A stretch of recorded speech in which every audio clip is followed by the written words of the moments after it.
Hey guys, welcome back to the channel. It's Trey, and I want to talk about Chuck Dixon because Chuck Dixon answered some questions yesterday, of course, and I love when I get some good juicy details from Chuck Dixon about his life and his work on DC comic books. But Chuck Dixon basically confirmed what I think a lot of us has always known, but I don't think nobody wanted to really admit it, is that Dan DiDio was a micromanager who self-sabotaged a lot of things at DC comic books because he was jealous that his hands wasn't in a lot of things.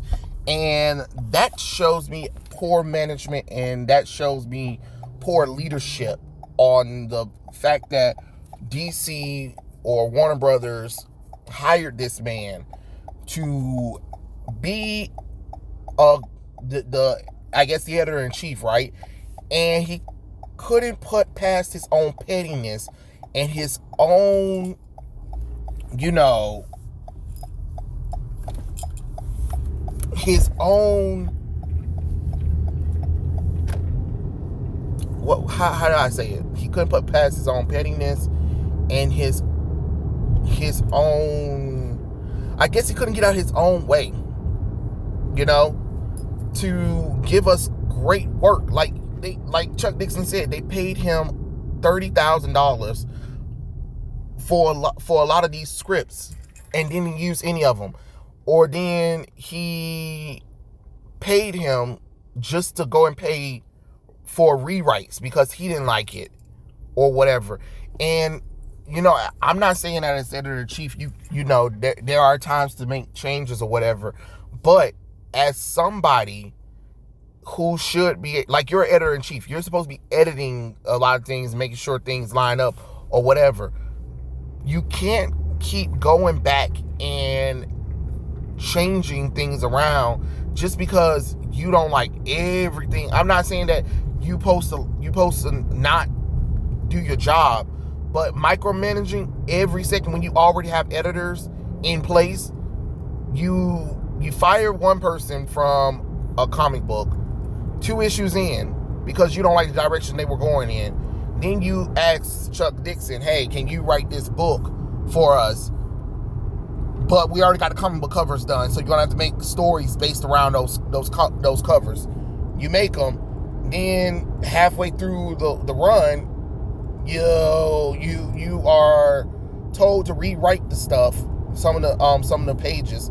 You're rewriting, and then you are told that your services are no longer required. And like Chuck Dixon said, it's because I was putting out so much work and I was putting so much output out that Dan DiDio couldn't keep up. He couldn't manage it, he couldn't control it.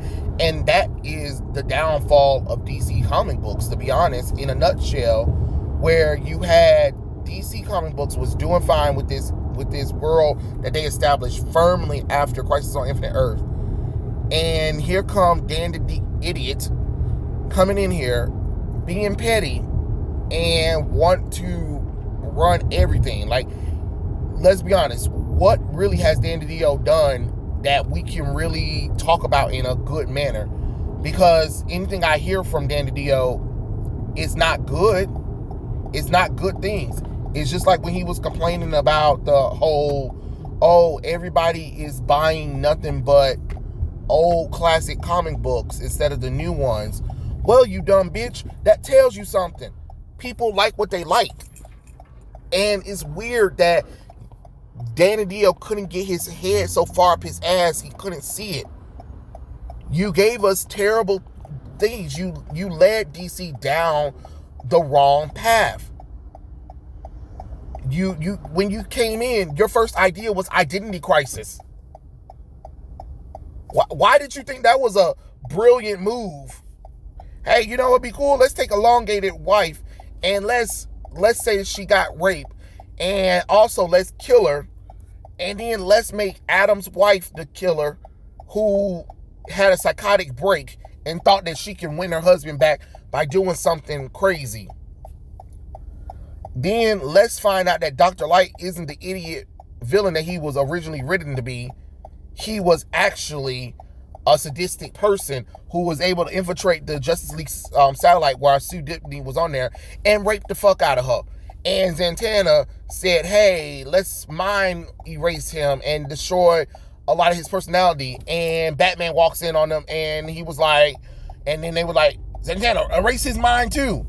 Yeah, Dan DiDio, that made the damn sense God gave. You see what I'm saying? Like, sometimes not everything is gold. And I really wish WB or some of the executives, whoever was the executive who got him in there, fired his ass, to be honest. Because what have we really gotten good? He did the same thing with Jeff Johns when Rebirth was doing great. You were jealous. You didn't like the fact that you weren't getting praised. And as soon as you could, you took everything that he didn't like. They even admit that they did a summit about heroes in crisis. And they raised their hands. They raised their not Chuck Dixon, but I was talking about the whole thing about, what characters you like or whatever, and who likes Barry Allen? Few people raised their hand. Who likes Wally West? Overwhelming amount of people raised their hand. And you hear Dan DiDio talking about, oh Lord, they're gonna hate this then. Like, you purposely went there and destroyed these characters just because you didn't like the fact that you couldn't have the DC universe that you wanted people to enjoy. But it just doesn't work like that. You cannot get mad that people don't want what you're giving them. It is what it is, to be honest. I just don't understand why we have people that work in this company. Yeah, because, this was even in the past. And it was him who springboarded the whole New 52 thing. Even, what's his name? Rob Liefeld even mentioned that Dan DiDio had a micromanagement problem because every time we were getting somewhere, he would come back and rewrite it at the last minute after the stuff was already done, and the artists were drawing the stuff.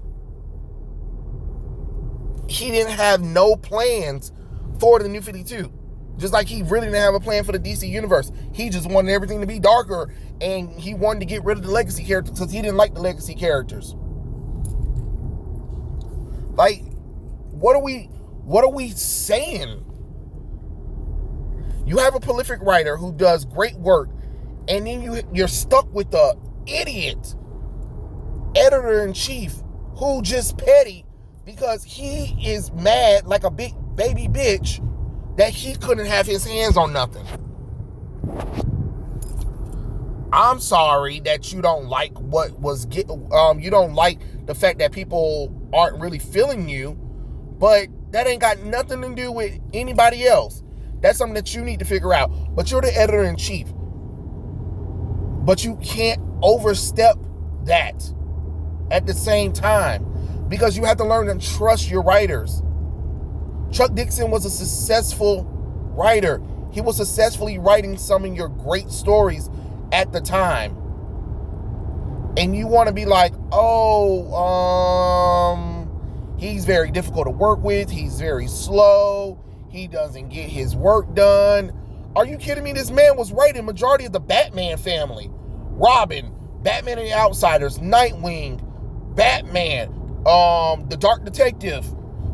There were so many different Batman books at the same time. I believe he was also doing the Batgirl solo run as well, doing a few issues there. And I think he did like Teen Titans, I believe, or was it Young Justice? It doesn't really matter. All I know is he was writing a lot of books, and I have a few lot of them during that era where it had Chuck Dixon as the writer. So trust me, the man couldn't have been slow when he was literally having books every week coming out from different titles, and y'all threw him under the bus. And of course, Chuck Dixon said that him and Dan DiDio never got along, and I can see why. Don't nobody want no damn micromanagement. Like, bitch, you come over here and write it then. If you feel so inclined, come write it then. Come write it then, because every time I write it, you complain, or it's already sent in just for you to come back and be like, oh, you should change it. It's the same thing Rob Liefeld was saying about the drawings. Like, he'll wait until the drawings are done and then inked, and then be like, oh, I just thought about something. You should change this character to this character instead. What? That's why it didn't make no sense for WB to greenlight the fucking New 52. The man did not have a plan. What was the end goal of New 52? What was the end goal? Oh, you got new readers for 3 fucking months. Big fucking whoop-de-whoop. You could have easily just retitled the damn the comic books that were already going on pre-New 52 if you really wanted to get some sales ratings. But damn. But that's what I'm saying. When you have people who really don't care about the comic books. Dan DiDio said he loved comic books. You couldn't damn tell it. You couldn't tell it. You really couldn't tell it. And I'm glad, Chuck Dixon, said what he said, because it kind of confirmed what me and probably others have suspected from a long time ago. And, he rightly so, he got fired. Long overdue. I wish they fired him before the Flashpoint event happened. That way we would have never got the New 52, which, again, DC has never recovered from. And they were trying to recover from with Rebirth, but no. They couldn't let that happen. And then Jeff Johns had to go to do the DC movies to try to fix them. And that was a whole bullshit issue right there, which that's another topic for another video, to be honest. But, I mean, damn Dan DiDio. I just don't understand. You can't keep telling me you love comic books, and yet you sabotaged every chance you got from a prolific writer that was doing fantastic work on your books. And then you just had to go darker with the DC characters. I'm not saying they're not allowed to tell dark stories, but you literally got rid of the hope of the DC universe and the light of DC universe just to what? Because you couldn't get into Marvel? Boo fucking who? You're writing DC. I just don't understand how he even got that position, to be honest, because I don't know. It don't seem like he was a person that I would have trusted to write anything from DC, because the way he talked and the way he acts about things and his decisions that he's done in the DC universe, it don't feel like he loved comic books. And that's just real talk, to be honest, to me. I don't think he likes comic books. He can say he does all day long until he's red in the face, but I just don't believe it. But it's whatever now. What's done is done. But I just kind of find it eye-opening, to hear from a writer like Chuck Dixon to really talk about the bull crap that was coming from Dan DiDio, or Dan DiDio Idiot. But yeah, those are my thoughts. Tell me what you guys think in the comment section below, and I'll catch you guys later. Peace out.